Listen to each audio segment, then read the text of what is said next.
क्या बताए, अशोक का शासन काल अगर माना जाता है कब से कब तक, 273 ईस्वी पूर्व से 232 ईस्वी पूर्व तक। लेकिन अशोक का वास्तविक राज्याभिषेक जो है, वास्तविक रूप से राजा कब बनता है, 269 ईस्वी पूर्व में। 4 वर्षों तक क्या हो रहा था।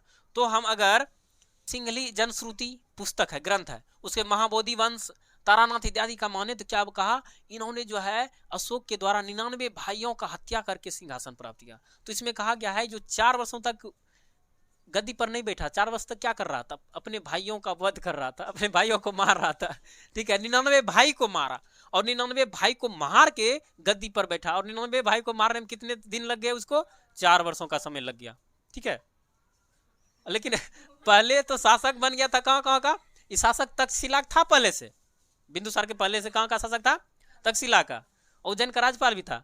तो क्या होता है, इसका वास्तविक राज्याभिषेक जो है 269 ईस्वी पूर्व में होता है, और 4 साल का जो गैपिंग आता है, कहा जाता है इस गैपिंग में क्या हुआ है, इसका स्रोत जो है सिंहली जनश्रुति हो गया, महाबोधि वंश, तारानाथ इत्यादि अगर माने, ये क्या कहता है, तीनों ग्रंथ कहता है जो है इतना जो 3-4 साल का जो ब्रेक लिया, ठीक है, राज शासक बनने में, राज्याभिषेक होने में, क्या कर रहा था, 99 भाइयों की हत्या कर रहा था। ठीक है, कूटनीति के द्वारा लड़ा लड़ा के किसी भाई को इधर लड़ने भेज देता, किसी को इधर, अब बाद में अपने सैनिक द्वारा मरवा देता था। ठीक है, इस तरह से इन्होंने चाल चाल चल के, ठीक है, अपने भाई को, 99 भाई को सल्टाया। ठीक है, तब जाके शासक बना। तब जो है 4 साल के बाद 269 में शासक बनता है। और इसकी पत्नियों की अगर बात करें तो इसका देवी पद्मावती कारुवाकी।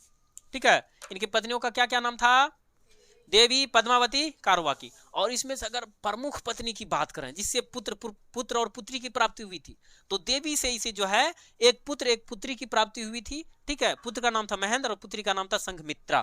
तो याद रखना, क्वेश्चन पूछेगा कि अशोक के पुत्र का क्या नाम था, महेंद्र, अशोक की पुत्री का नाम क्या था, संघमित्रा। कहेगा अशोक और संघमित्रा जो है किन पत्नी से प्राप्त हुआ था, देवी से। यहां तक क्लियर। अब आगे बढ़ते हैं। अशोक का जो अशोक नाम, हम कैसे जाने अशोक का अशोक ही नाम था, तो जो है निम्नलिखित, देखो अशोक का नाम जो है मास्की, गुर्जरा, नेट्टूर, उसके बाद उदय गोलम इत्यादि अभिलेख में जो है इसका नाम अशोक मिलता है। ठीक है, तो अगर क्वेश्चन पूछेगा अशोक नाम का जो शब्द है यह हमें कहाँ कहाँ से मिलता है, किन किन अभिलेख से, मास्की हो गया, गुर्जरा, टूर, उसके बाद उदय गोलम इत्यादि जो अभिलेख है, यहाँ से हमें क्या मिला, अशोक नाम का शब्द मिला हमें। ठीक है, अशोक शब्द लिखा गया किन किन अभिलेख में, मास्की, गुर्जरा, नेट्टूर, उदय गोलम इत्यादि में। ठीक है, इसका अन्य नाम, अशोक का भी दूसरा नाम है, क्या क्या नाम है, अशोक वर्धन। अशोक वर्धन कहाँ है, पुराण में है। तो बताए ना, बहुत सारा ग्रंथ है, वहां से जानकारी इकट्ठा करके तब पढ़ रहे हैं मौर्य साम्राज्य को। ठीक है, तो इसे जो है पुराण में अशोक वर्धन कहा गया है।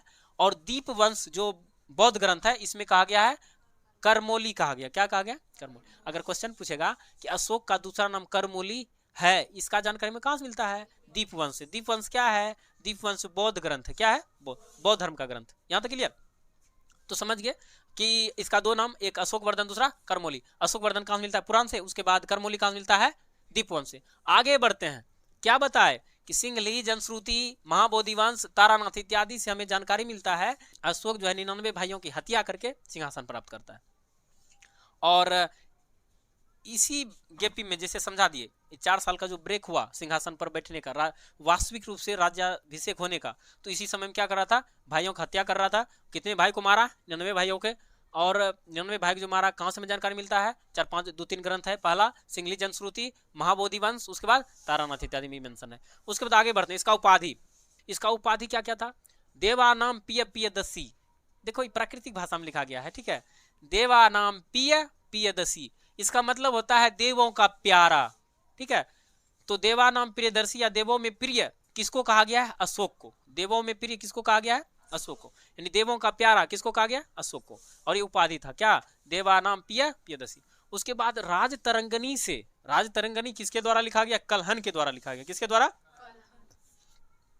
राजतरंगनी जो कलहन के द्वारा लिखा गया था। इससे हमें जानकारी मिलती है कि इन्होंने क्या करा था, कश्मीर में जो श्रीनगर बसाया है अशोक के द्वारा ही बसाया गया था। और साथ ही साथ नेपाल में जो है देवपत्तन, 2 नगर बसाया था। तो याद रखना, पटना कौन बसाया था, उदयन। उसी तरह से अशोक भी 2 नगर बसाता है, 2 शहर बसाता है। एक जम्मू कश्मीर में श्रीनगर, इसको तो तुम लोग खूब याद किया होगा, जम्मू कश्मीर का राजधानी श्रीनगर, यही श्रीनगर है। और श्रीनगर को क्या कहा जाता है, पृथ्वी पर का स्वर्ग कहा जाता है, धरती पर का स्वर्ग। तो श्रीनगर कौन बसाया था? अशोक। श्रीनगर कहाँ है? कश्मीर। उसके बाद नेपाल में एक नगर बसाया था, कौन सा? देवपत्तन। आगे बढ़ते हैं। राज्याभिषेक के 8वें वर्ष उन्होंने क्या करा? कलिंग युद्ध करता। और कलिंग युद्ध में जो है, कलिंग युद्ध कब करता है? 261 ईस्वी पूर्व में। देखना, याद रखना कलिंग, इस कॉन्सेप्ट को बहुत क्वेश्चन पूछा जाता है। इसमें धरती उलट पुलट हो गया है, ध्यान देना जरा सा। राज्याभिषेक जो हुआ ना, उसके 8वें साल इन्होंने 261 ईस्वी पूर्व में कलिंग युद्ध करता। और कलिंग युद्ध में क्या करता है, उसका जो राजधानी था तोसली, ठीक है, तोसली पर अधिकार कर लिया। कौन? अशोक। और कलिंग विजय का जो जानकारी हमें प्राप्त होता है कहां से? अशोक के 13वें शिलालेख से। कहां से? अशोक के 13वें। ये क्वेश्चन पूछेगा, कंफर्म पूछेगा। अशोक के द्वारा जो कलिंग युद्ध किया गया था, कलिंग विजय का जानकारी हमें किस शिलालेख से? 13वें शिलालेख से, ठीक है। और इसी कलिंग युद्ध में क्या होता जानते हो? 1.5 लाख लोगों को बंदी बनाया गया और 1 लाख लोग मारा गया। 1 लाख लोग मारा गया, 1.5 लाख लोगों को बंदी बनाया गया। इस भीषण नरसंहार को देखकर इसका जो है ना हृदय परिवर्तन हो गया, चेंज हो गया। जहां कठोर व्यक्ति आदमी था, युद्ध करा करता था, साम्राज्य विस्तार क्या करता था, वहीं पर अब क्या करा? हृदय परिवर्तन करके इन्होंने जो है उपगुप्त से जो है जैन धर्म का दीक्षा लिया। और ये भी धार्मिक आदमी बन गया। राजपाट छोड़ के इन्होंने कसम खा लिया, आज के बाद शस्त्र नहीं उठाएंगे, ठीक है। और उसके बाद इसका जब हृदय परिवर्तन हो गया, इन्होंने धर्म के प्रसार के लिए काम करने लगा। और इसका जो पहले नीति था साम्राज्य विस्तार का, तो इन्होंने क्या करने लगा? धर्म विस्तार का नीति अपना लिया, ठीक है। पहले था युद्ध विजय, अब क्या? धर्म विजय। नीति चेंज कर लिया। पहले इसका नीति क्या था? युद्ध विजय, युद्ध में जीतना। उसके स्थान पर अब धर्म विजय, धर्म में विजय प्राप्त करना, ठीक है। इसका नीति जो था चेंज हो गया। साम्राज्य को विस्तार करना चाहता था, अब क्या विस्तार करने लगा? धर्म को। तो याद रखना, इसका जो हृदय परिवर्तन हुआ है, मानवता का सेवा का भावना जो जगह किस युद्ध में? कलिंग युद्ध में। क्यों हुआ? क्योंकि इन्होंने देखा कि इतना भीषण नरसंहार कभी नहीं देखा था। 1 लाख लोगों को मारा गया। 1 लाख यहाँ जरा सोचो, और 1.5 लाख लोगों को बांध दिया गया, बंधक बना लिया गया। 8वें वर्ष जो है राज्याभिषेक, 8वें वर्ष इन्होंने कलिंग युद्ध करता है। और कलिंग युद्ध कब करता है? 261 ईस्वी पूर्व में। और कलिंग विजय का जानकारी हमें कहां से मिलता है? 13वें शिलालेख से। और इसमें क्या होता है? इसका हृदय परिवर्तन होता है इस भीषण नरसंहार को देखकर। और फिर क्या करता है? इन्होंने धर्म के प्रचार में भिड़ जाता है, धर्म प्रचार करने लगता है। युद्ध विजय के स्थान पर धर्म विजय का नीति अपना लेता है। और अब इसका जो है, अब थोड़ा अभिलेख का बात करें तो अशोक ने विभिन्न जगहों पर अभिलेख लिखवाए। अभिलेख में मानवता की सेवा, जन कल्याण का बात, धर्म का प्रचार करने लगा। तो अभिलेख इसका 40 से अधिक मिल चुका है। कितना अभिलेख मिला है? 40 से अधिक। और 14 शिलालेख, याद है क्वेश्चन पूछेगा कि अशोक के द्वारा कितने शिलालेख खुदवाए गए थे? 14। उसके बाद स्तंभ लेख कितने मिले हैं? 6। उसके बाद गुहा लेख कितने मिले? 3। शिलालेख पत्थरों पर जो लिखा जाता था उसको क्या कहें? शिलालेख। कितना मिला है? 14। स्तंभ लेख, स्तंभ मतलब पाया की तरह जो रहता है, उस पर लिखा हुआ कितना मिला है? स्तंभ लेख 6। और गुहा लेख, गुफाओं में जो लिखा गया कितना? 3। तो याद रखना 14 शिलालेख, 6 स्तंभ लेख, 3 गुहा लेख। क्लियर हो गया? अभिलेख जानते हो, सबसे पहले अशोक के अभिलेखों को किसने खोजा? टिफेन थेलर। ये अंग्रेज था टिफेन थेलर। और इन्होंने जो है 1750 में अशोक स्तंभ का पता लगाया दिल्ली में। तो क्वेश्चन पूछेगा अशोक स्तंभ का सबसे पहले किसने पता लगाया और कब लगाया?